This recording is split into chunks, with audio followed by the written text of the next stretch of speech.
One fun technique that you can try on your cookies is creating a bubble-like appearance on the cookie. I'm Maddie Gartmann, and today I'm going to show you how to create bubbles on your cookie. So we're going to use a beer mug cookie in honor of the upcoming St. Patrick's Day. And first we're just going to outline and flood our cookie as normal. The technique that we're going to be using is called wet on wet, which means we're going to be working with a lot of flood icing, and we're going to be working rather quickly. So I'm going to first outline my mug in white. This is going to be like the glass on the outside of the cookie. And give it its little handle.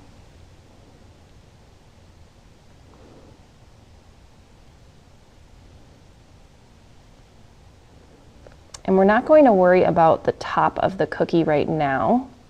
That's going to be a different texture that we'll come back to later. And I'm going to do just the edge of this beer mug, because this is sort of like that thick glass that's around the cookie, the mug. It always has kind of a thicker bottom.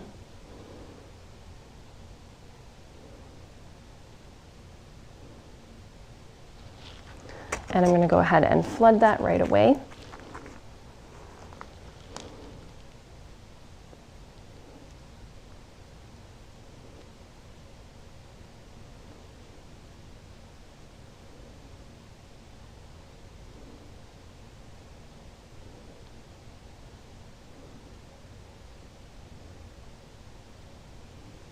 And get all the way around the edges here. I'm just going to turn the cookie.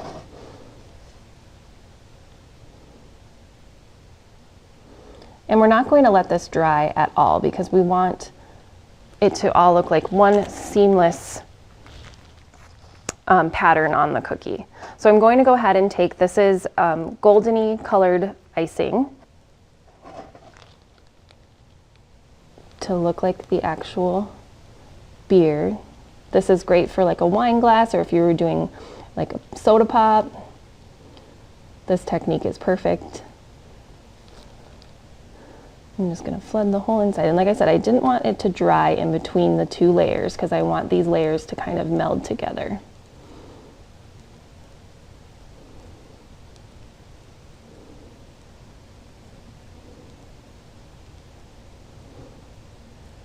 And go back and fill in any spaces.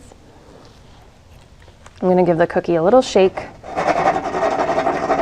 so that it blends together and push some of that icing to meet with the edge of the cookie of the mug.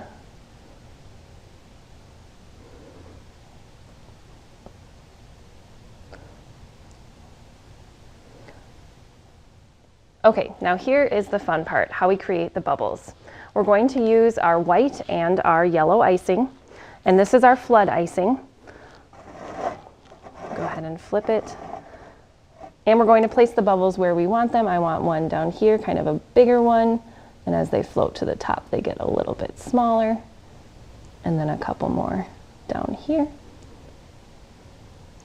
Maybe one right there. And now we're going to immediately, it's super important that you do this right away, you don't let anything dry, fill that white bubble with the yellow, almost creating sort of like a crescent shape.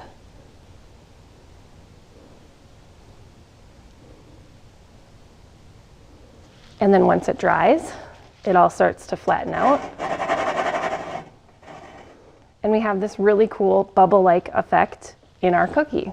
This is an excellent technique to try. It's called wet on wet bubbles, and I encourage you to give it a go with your next cookie set.